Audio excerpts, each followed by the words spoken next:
So the machine we have behind us is a 1908 Dolbeer steam logging machine, and its purpose was to pull logs through the forest so that they would eventually be transported to the sawmill.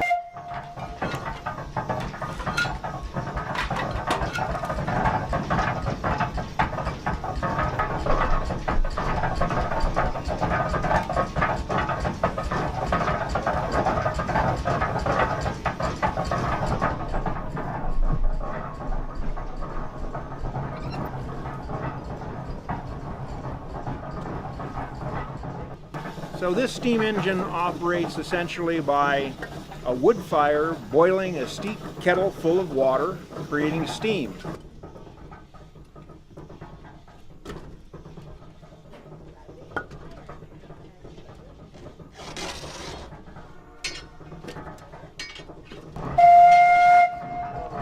It carries a variety of whistles on it, but back in the day, really, it only had one whistle for purposes of communication within the forest.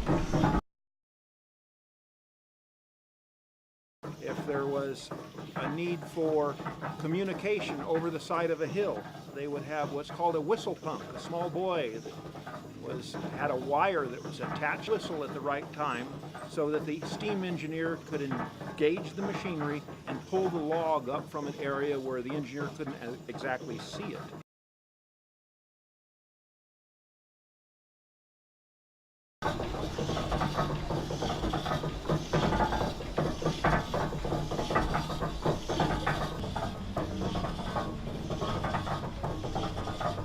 So what we will be doing is a demonstration of how this machine actually moved logs through the forest.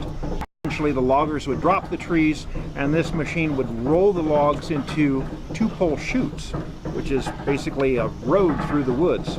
They would drag these logs through the woods, eventually dumping them into Shaver Lake.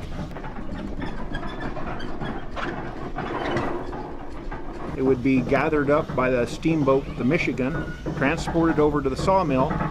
The sawmill would then cut them into boards. The boards would then be dried, and after a period of time, when they had sufficient buoyancy, they would kick them into the flume. And then the flume was 42 miles long and would reach Clovis 6.5 hours later. So at the turn of the century, this was the latest and greatest technology. And so for 108 years old, it's a pretty fascinating machine.